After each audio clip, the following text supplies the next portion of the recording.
Let's play a game. Let's Google Keith Richards and count the number of strings on the guitars in the photos. Certainly, many of his most famous riffs come from his open G tuning 5-string guitar. But did he always play with only 5 strings on his guitar? Nope, clearly not. One of the things that I learned from doing my video on Keith Richards a little while ago is that everyone has an opinion, and even if they don't watch the whole video, they still feel compelled to put a comment below. And that's okay, that's YouTube. But since it became so controversial, I'm now going to fulfill all your wishes. So here we go. This is the Keith Richards trick, Keith style.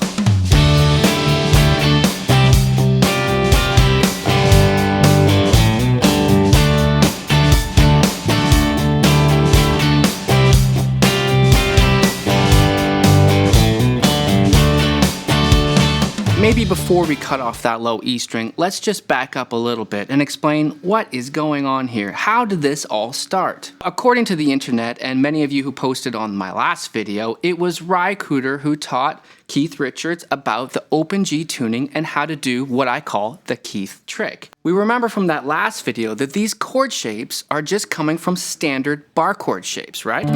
So if I have this D major bar chord that we play, some people play it with 3 fingers here, or some people play it with a double bar. All we really have to do is take those 3 notes of that chord, put our first finger on them, and there we have a little 3-note triad chord. And it's those 3 notes where the magic happens, whether we're in standard tuning, open G tuning, or Keith's 5-string tuning. The magic is like this. That, remember, is the D chord from that D major chord. But we're just holding those 3 and adding those fingers. Now, if we retune these other strings, it means that we can bring those strings into the sound so that we get a larger sounding chord. So let's retune. Often when I teach these kinds of songs with different tunings, students kind of go, oh, I don't want to tune all my strings to different. It's not that hard in this case. We're going to do 3. It'll probably take you like 2 minutes. Basically, you're going to tune your low E string down to a D, and you're going to tune your high E string down to a D. So that's kind of like going drop D, double drop D, and then you've got one more to do. You've got to tune the A string down to G. So let's do it.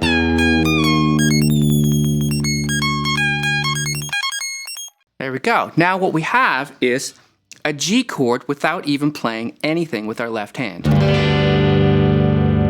Not bad, right? Now remember what we said about that bar chord shape. That bar chord shape doesn't work in the same way anymore, but it actually works easier because the shape was like this. It's not gonna sound good. That sounds kind of weird, right? Now, since the A string is tuned differently, the chord is really easy. It's like this. I mean, in some ways, you might even say that this is the lazy way to play these bar chords, because most students don't like playing these bar chords. They're kind of hard, right? Now, we just have one simple bar all the way across. And we can play 5 strings or the 4 middle strings, which in my opinion is the best. You can have all of them, but I kind of like the 4 middle ones. And let's do the Keith from there now. Yeah, it does sound pretty cool, doesn't it? So what it does is it puts the root of the chord at the bottom now. We didn't have the root at the bottom when we did just the 3 strings in standard tuning, right? Those 3 strings are now still the same. But we had the 5th on the bottom, the root in the middle, and the 3rd on top. Now we have the root, the 5th, the root, the 3rd. So it's a bigger, stronger chord.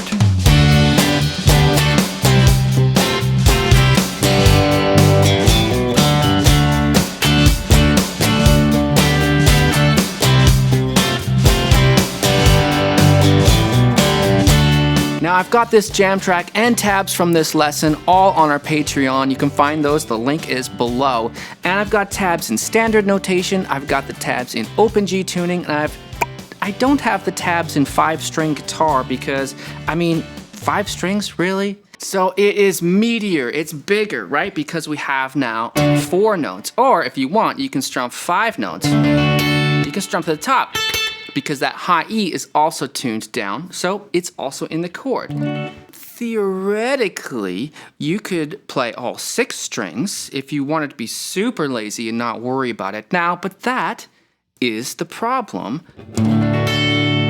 Yes, it all harmonizes, but when you play that extra 6th string down below, it starts to sound a bit muddy. Maybe it's too big, or maybe there's something about this low note being not the root and being on the bottom.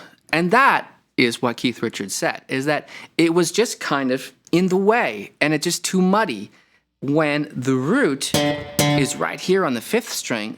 So then why not just remove this string? Now, also in that last video, we talked about how these chords are essentially going from a 1 chord to a 4 chord. That's kind of confusing, right? If this is D, it's a little weird finding them, but I still find them based on this chord shape, because normally that would be my root, right? But it's not my root anymore. My root is now here. But I still just kind of imagine this old basic chord shape in standard, and I just remember that, oh yeah, it's now straight across here. So we have a few different versions of what I call the Keith, right? We have the full Keith, I call it, which is the one you just heard. That's where we're putting both fingers down. And what we're really doing from a theoretical standpoint there is we're actually going from a 1 chord to a 4 chord. But it doesn't necessarily mean that the song is going from 1 to 4, because he's doing it so quickly. He's just touching the 4 chord and going back again. It's kind of like a sus chord, but actually, when we analyze all those notes, it now really is an inversion of the 4 chord. In this case, it would be a G chord. But we might not write the song like that. We might not say D, G, G, D. It's still just D. And in fact, the bass player is still probably just thinking D as well. That's the full Keith. What I call the half Keith is essentially the sus4. If we just add this finger only to that chord, we are altering the 3rd of the chord, and the 3rd of the chord is going up to a 4th, and we call that a sus4.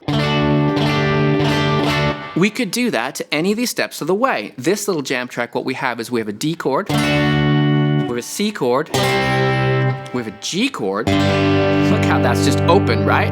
How lazy I get to be for that. And I played a little lick and back to the D again, right?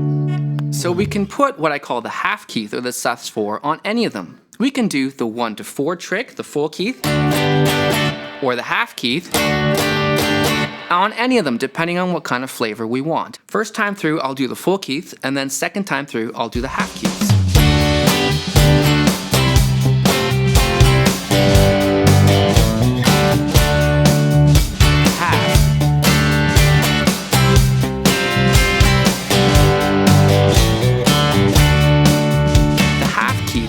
The sus4 version is just a little more subtle. It's not as radical, we could say, because it's not actually going to the 4 chord. It's just altering the 1 chord a little. And then there is actually a 3rd version of the Keith, which I didn't mention in my previous video. And I don't know if I'm going to come up with a silly name for this one. There's no point. Basically, we have the sus4 he adds, the same, but then the 3rd finger is going to go on the G string instead. This is quite a different sounding chord though, right? And I've got to be careful not to play Gimme Shelter right now. If I do it here, right? It's pretty cool sound. It is much more dissonant. And if we wanted to know theoretically what's going on there, that is still probably not considered a real chord change. I would bet that the bass player would still just want to rock a D note. It's pretty cool, right? But what we have is we're adding an E note, and we know when we need to name a chord, all we're really doing is we're calculating what does that note do in relation to the root. This one's pretty easy because the root is D, so an E is D-E. So you could say maybe it's sus2, or maybe you could say it's add 9 because a 2 is a 9 up an octave, right? Count it up, you'll get there. So what could this chord be called? You could give it a different name, but it might be something like D sus2 sus4. That's kind of cool. It sounds especially good when you use some hybrid picking there. We've got pick and fingers, right? It's pretty dissonant, but it can sound good on the right song. What I'm going to do here is I'm going to use that sus2, sus4 on the first chord on the D, but then on the C, I'm just going to use sus4.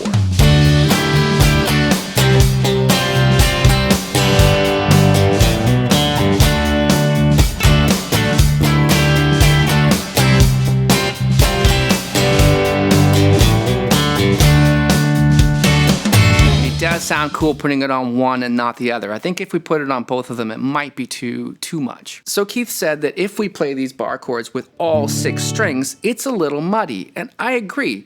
It's too many notes. We don't need all those notes. And it puts a different note on the bottom in a low pitch. It doesn't sound great. Wouldn't it be nice to just play the 5 strings? Well, we can just play the 5 strings. We do it all the time on guitar. We do have to get good at aiming our pick for chords starting on the 5th string. I mean, we do that already. Do we really need to remove this 5th string? I suppose if you're waltzing back and forth on a very large stage and doing some, I don't know, splits or whatever on stage, maybe it would be awfully handy to not have this low 6th string there, because you could be really lazy. You could just, fire away with your strumming arm and not worry at all about hitting that 6th string. Maybe that's a reason to do it. Let's try it. Maybe if I do it right now, I'll understand more why Keith wanted to do this.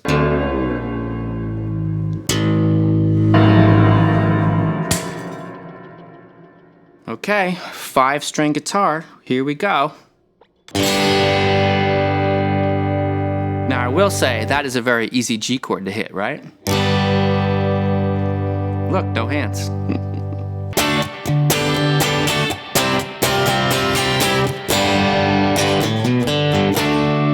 It definitely feels funny, right? There's all this empty space on the fretboard here. And even when I went to retune it, because you're going to have to retune it if you actually take a string off, right? You cut it.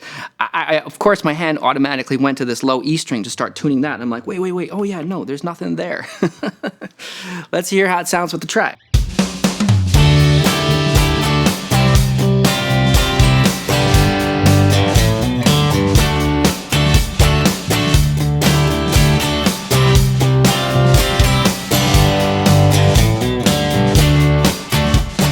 It does sound cool, but I will say it doesn't really sound that much different to me than just aiming for 5 strings. And it feels weird, but I'm sure you would get used to playing with the 5 strings pretty quick. It's just strange how much space there is here, right? And it actually feels kind of odd here because I'm so used to either muting the low string, the low E string, here with my left finger and aiming for the 5th string here with my right hand, and now I just don't have to do it. I can just swing away.